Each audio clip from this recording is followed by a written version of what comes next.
Welcome to Vineyard of His Grace Ministries Comska Summit 2026. Time is a wheel that is spinning, always moving on.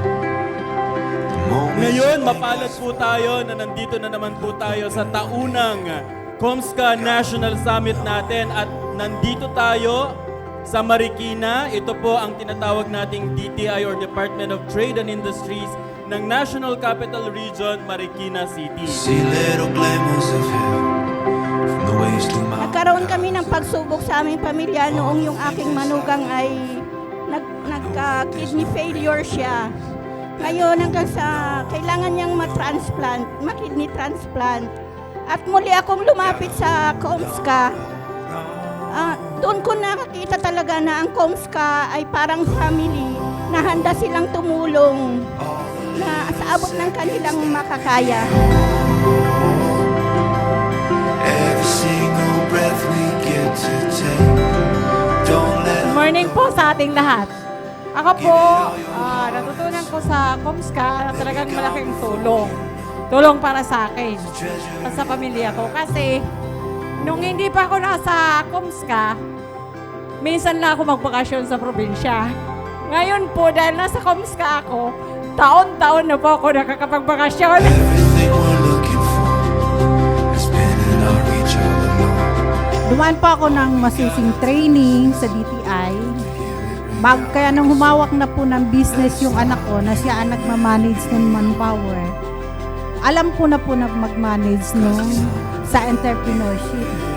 Kasi sa DTI din po may training na entrepreneurship. Kami po ay talagang tuwang-tuwa dahil umuunlad po kayo. Yun po yung gusto natin. Ma-break po natin yung cycle ng poverty. Ma-sustain po kayo. Kumita. Umunlad. No po? Hindi tayo titigil hanggat hindi tayo umuunlad.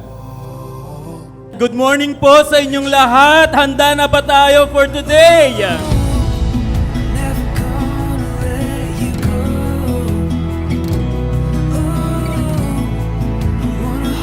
Taon-taon, ang Vineyard ay nagdaraos ng annual Comska Summit sa iba't ibang lugar upang i-gather ang mga members at mga officers ng Comska or Community Managed Savings and Credit Association upang sa ganon magbahagi ng kanilang mga natutunan at mga good practices.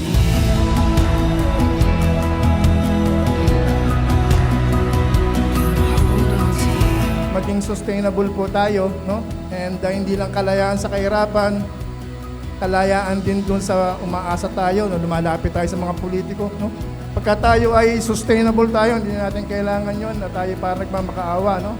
Kasi sa sarili po natin, tayo po ay kaya natin sustentuhan po yung ating mga pangangailangan.